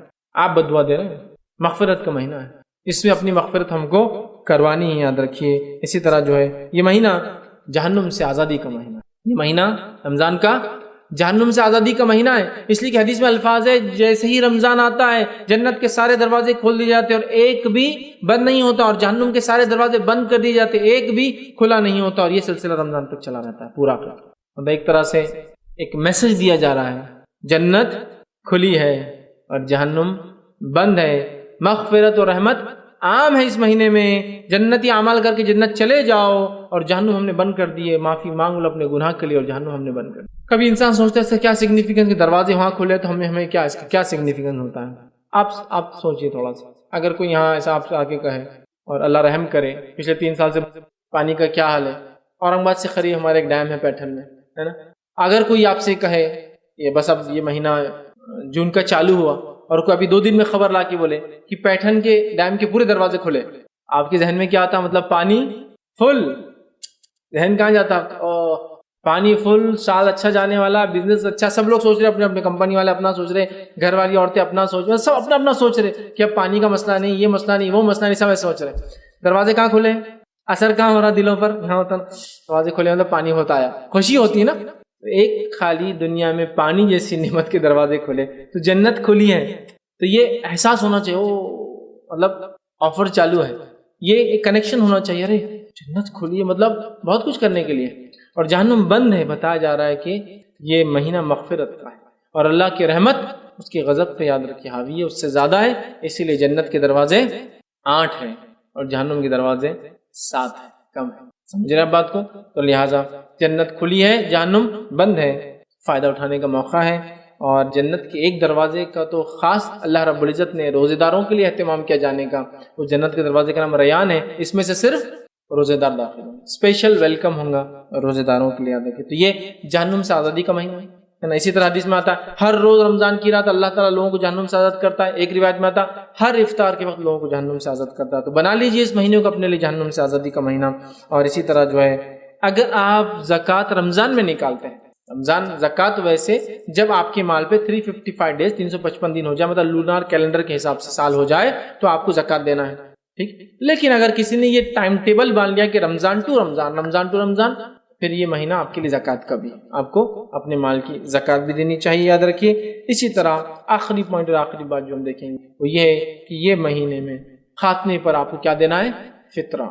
اور اسی سے وہ دن جس دن ہم عید مناتے، خوشی مناتے، جو عمل ہم نے رمضان میں کیے اس کو عید الفطر کہا جاتا ہے. فطرہ، فطرہ، فطرہ یاد رکھیے یہ 2.5 کلو کے برابر اناج، 2.5 سے 3.25 کلو یاد رکھیے. فقہا کا اس میں اختلاف ہے، 2.5 کلو، 2 کلو 600 گرام، 2 کلو 700 گرام، 2 کلو 750 گرام، 3 کلو تک آتا ہے. بہرحال جو بھی ہے میں سمجھتا ہوں اضافہ کرنے میں اللہ پکڑ نہیں کرے گا، کمی میں پکڑ ہو سکتی ہے. لیٹر بھی 2.5 کلو سے ایکسس میں آپ جو ہے ہر فرد کی طرف سے غذائیات کھانے کی چیز جس سے انسان پیٹ بھرتا ہے، ایسی غذا جیسے پیٹ بھرتا ہے، جیسے کہ گیہوں، لیکن گیہوں کو مت چپک جائیے. ہاں بس فطرہ بولے کہ گیہوں یاد آتے، اور وہ بھی سڑے ہوئے، جو کہ ویسے آدھا آٹا بنا ہوا رہتا ہے اور آدھے گیہوں رہتے ہیں اس کے اندر، وہ کیڑے نکال دیتے ہیں پسا ہوا آٹا میں، وہ آتے ہیں. سوچ نہیں مطلب فطرے کے گیہوں بازو رکھے الگ سے، اس میں بکری منہ ڈال رہی، اس میں کوا بیٹھا ہوا اس کے اوپر، وہ فطرے کے، اور باقی اپنے خریدنے والے گیہوں اندر سے لا کے دیتا ہوں. نہیں، غذائیات گیہوں ہو سکتا ہے، چاول ہو سکتا ہے، کسی جگہ اگر مکہ چلتا ہے تو مکہ ہو سکتا ہے، کسی جگہ کھجوری غذائیات ہے، پیٹ بھرنے کی چیزیں تو کھجور ہو سکتا ہے.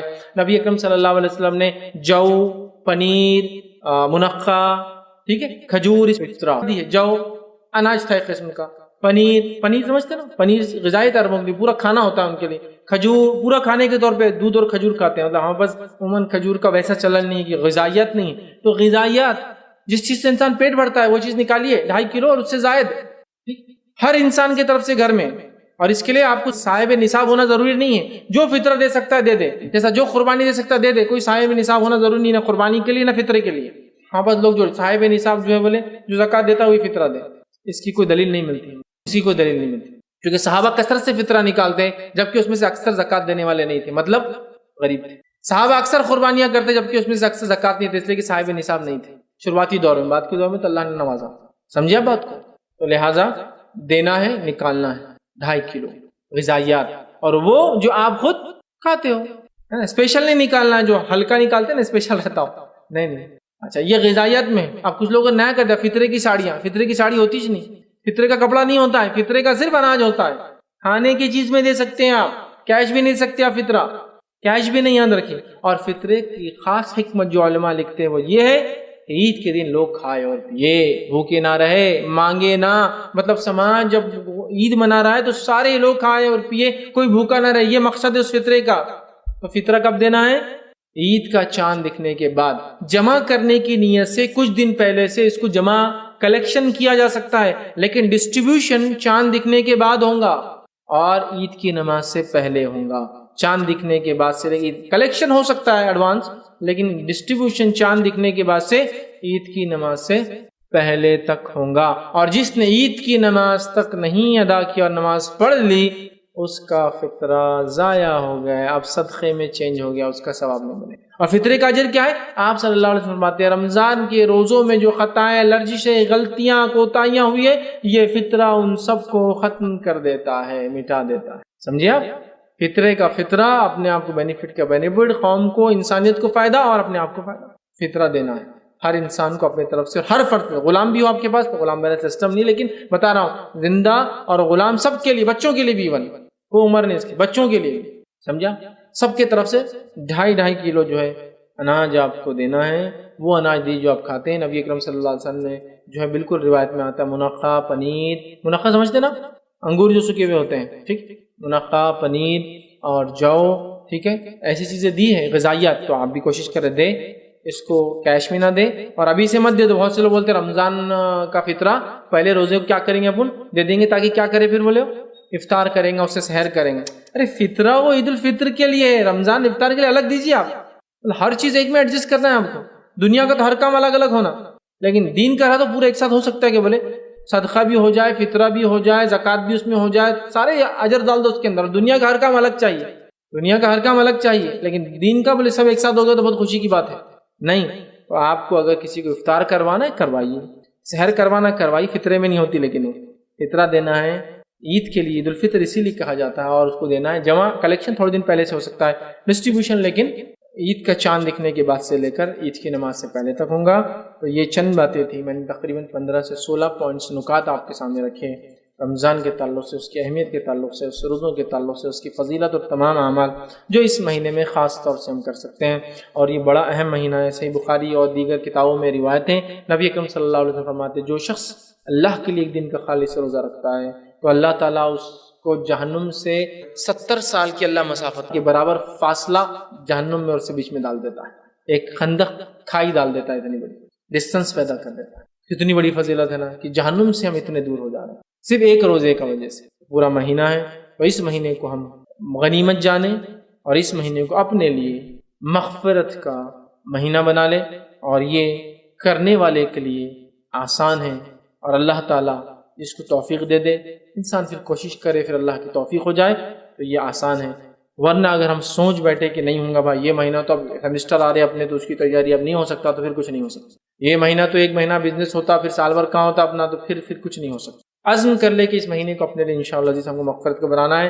گھر صاف ہو نہ ہو، پردے بدلے جائے نہ بدلے جائے، عید کے دن میٹھا گھر میں ہو یا نہ ہو، نئے کپڑے ہم پہنے یا نہ پہنے، لیکن اللہ کے پاس یہ ضرور ہم درج کروا دے کہ یہ مہینہ اس بندے نے اپنے لیے مغفرت کا کر لیا تھا، اپنے اعمال گناہوں کی صفائی کا کر لیا تھا، اپنے اعمال کے تبدیل کا اس نے مہینہ کر لیا تھا. مطلب گھر تو نہیں تبدیل ہوا، لیکن دل کی دنیا اس نے چینج کر لی، اعمال اس کے ظاہری تبدیل ہو گئے.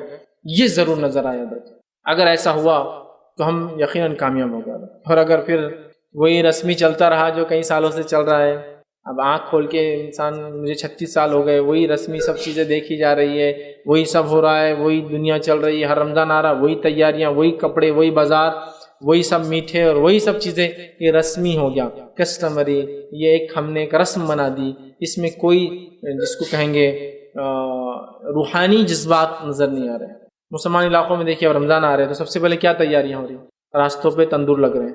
یہ پہلی تیاری جو آپ سگنیفیکنٹلی دیں، ہاں رمضان آ گئی، کیا تندور لگ گیا ہو، ارے رمضان آ گیا. سمجھے آپ؟ یہی سب سے سگنیفیکنٹ علامت ہے. بازار بڑے ہو گئے، ایکسٹینشن ہو گئے، یہ سب سے بڑی علامت ہے کس چیز کی؟ رمضان کی. یہ علامت نہیں. رمضان کی علامت پتہ چلتا ہے کہ مسلمان تقوی اختیار کرتے ہیں، مسلمان صدقات اور خیرات کے لیے ریڈی ہے. مسلمان جو ہے اب جو عبادتیں کریں گے، مسلمان اب اس مہینے میں زیادہ عبادت کے لیے جائیں گے، تو ظاہر سے دکانیں ان کی کم کھلیں گے. میں یہ نہیں کہہ رہا ہوں تجارت حرام ہے، آپ شفٹ میں بھی چلا سکتے ہیں، لیکن بولنے کا مقصد یہ ہے سب کچھ اسی کے لیے اور آخرت کے لیے کیا. تو رمضان رسمی نہیں، ہمارے لیے ریئل چینجز لے کر آئے. ہم لوگ اپنے آپ کو حقیقی معنی میں تبدیل کریں اور رمضان کے صرف رسمی فائدے نہیں، ریئل بینیفٹس، حقیقی فائدے اٹھائیں. تو انشاءاللہ عزیز یہ مہینہ ہمارے لیے مغفرت کا ہوگا اور آنے والے رمضان تک وہ چینج نظر آئیں گے. پھر ایک انسان اپڈیٹ ہوا یہ رمضان، اگلے رمضان اور اپڈیٹ، اگلے رمضان اور ایک نکھرتا ہوا مومن نظر آئے ہر رمضان. یہ معصیت، یہ گناہ تھے، یہ رمضان چھٹ گئے، اگلے رمضان اور ایک فریش انسان نظر آ رہا، یہ گناہ کم ہو گئے، عبادتوں میں یہ اضافہ اس نے کر لیا، نیکیوں میں اضافہ کر لیا، خرچ میں اس کا یہ ہو گیا، معاملات دیکھو تبدیل ہو گئے، زبان گالی دیتا تب نہیں دیتا بعد رمضان، دیکھو کتنی چینج نظر آئے. اور ہر رمضان ٹریننگ کے بعد، جیسا اسکول اور کالج میں اور کمپنی میں ٹریننگ کے بعد آپ کی زندگیاں تبدیل ہوتی، اب ہماری زندگیاں تبدیل ہوتی نظر آئے ہر رمضان کے بعد، تو ہم اس کے حقیقی فائدے اٹھائیں۔ میں اسی پر اپنی بات کو ختم کروں گا۔ اللہ رب العزت سے دعا کہ اللہ سبحانہ تعالیٰ ہم تمام کو رمضان کے مہینے کے حقیقی فائدے اٹھانے والا بنائے، ہم تمام کو رمضان کے مہینے کو اپنے لیے مغفرت کا مہینہ بنانے والا بنائے، ہم تمام کی ٹوٹی پھوٹی عبادتوں کو جو اس مہینے میں ہم کرتے ہیں اس کو قبول کریں، ہم تمام کو قرآن سے اس مہینے کے ذریعے اللہ تعالیٰ جوڑ دیں، ہم تمام کو لیلۃ القدر کا فائدہ اٹھانے کی توفیق عطا فرمائے، ہم تمام کو رمضان کے مہینوں میں قیام اللیل کر کے دعا کر کے اپنے لیے مغفرت کا سامان جمع کرنے والا بنا دے، اور ہم تمام کو حقیقی معنوں میں اس مہینے کے صحیح فائدے اٹھانے والا بنا دے۔ جب تک ہمیں زندہ رکھیں، اسلام اور ایمان پر زندہ رکھیں، خاتمہ ایمان پر ہو۔ وآخر دعوانا ان الحمد للہ رب العالمین۔